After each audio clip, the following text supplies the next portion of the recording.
Hello, this is Officer Ryland with the Colorado Springs Police Department. Out of a gun in his waistband. Copy, 503, go 3. Copy, standby. 32 en route. Suspect is wanted for attempted murder. Well, an ERT is an emergency response technician. And as an emergency response technician, I answer calls that come in on our 911 emergency lines and our non-emergency lines. Colorado Springs 911, what's the exact location of the emergency? So as an ERT, I receive, prioritize, and respond to 911 emergency and non-emergency calls for police, fire, and medical. And we receive special training to gather information on our callers to determine what appropriate services are needed. And then we also transfer callers to proper agencies and provide public safety personnel with accurate information on all of our emergency and non-emergency calls. Colorado Springs 911, what's the location of the emergency? 34 en route, go 3. 27 and 85 happen. 35 be advised, struck another vehicle. Well, we provide the emergency medical dispatch with pre-arrival instructions and self-help instructions for the callers. We'll maintain continuous contact with the caller during emergency situations until the first responders arrive and they make contact with the caller personally. Okay, I'm sending the paramedics to help you now. Okay, just stay on the line. I'll tell you exactly what to do next. Okay. So we received a 7-week course. We went to the 911 Authority Board to receive CPR, our EMD, EPD, and EFD, and ETC, different disciplines. So it's going to be for fire, police, medical, CPR, and then emergency telecommunicator. And then we listened to guest speakers, did ride-alongs, both with fire, police, as well as some people outside while we were actually in training to get a feel for what everyone would have to be doing. We also went along with dispatch too. This is Colorado Springs 911. Hello, can you hear me? Okay, I don't want you to put yourself in any danger. I want you to stay wherever you feel safe right now, okay? So as an ERT, you will learn to use NCIC, which is a National Crime Information Computer, CCIC, which is the Colorado Crime Information Center, that is through CBI, which is the Colorado Bureau of Investigation. You'll also be trained to use TDYs to answer calls from deaf callers. We have mapping tools to find general locations of people, especially when they're on their cell phones. You're trained to do CPR, and you're also trained in emergency medical dispatch, emergency fire dispatch, emergency police dispatch using a protocol software. Also, we have a form of text to 911, which if your provider provides it, then they will go ahead and they will text into us. We can't text them, but they can text it into us for help, which a lot of hearing impaired people use also. Take a deep breath. You're doing a really good job for me, Annie, okay? Do you have any idea where he was headed? So some of the administrative qualifications are you must be able to type 40 words per minute. We do administer a typing test. The second test beyond that is a critical testing series, which measures some of the multitasking skills.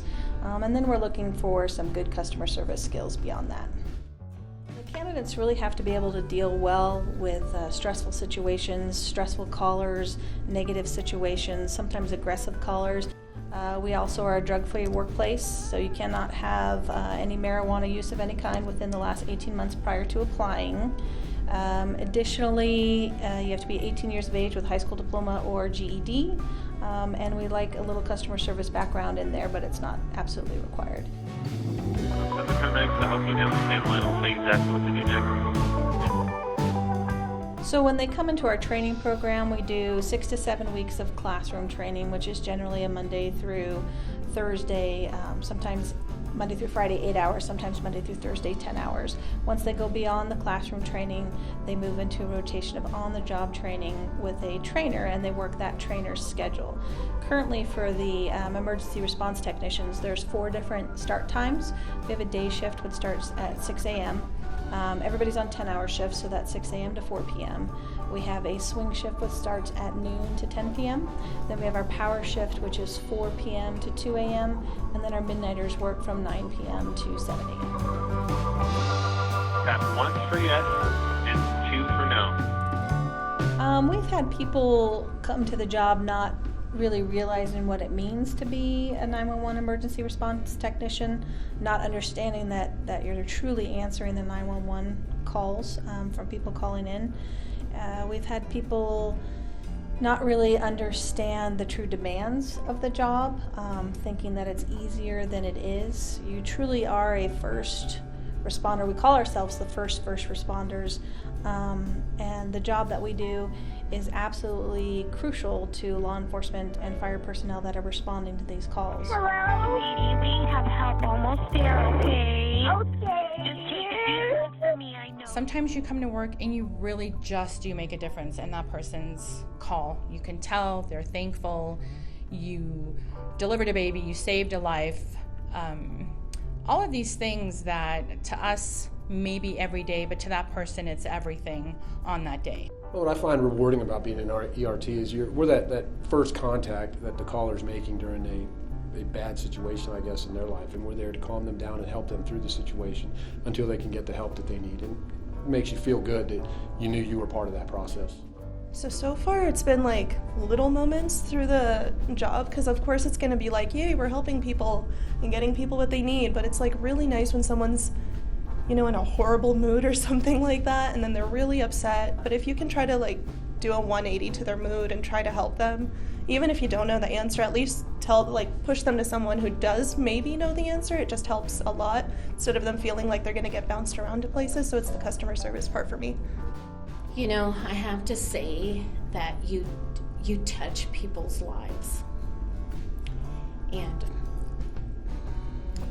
in a way that a lot of people don't get to. In some way, you've always touched someone's life, and it may be the worst part of their day, but because you were on the other end, you made it better for them in that terrible situation. It's pretty amazing if you think back. Like for me, sometimes I'll think back and I think, oh my gosh, you know, all the people that I've had contact with, and I've never met them, but I know that I got them help. The help is almost there to help Daddy out, okay? Okay. What happened? Daddy just fell? There, okay, I'll let you talk to them, okay, Destiny? Okay. Okay, bye-bye, sweetie.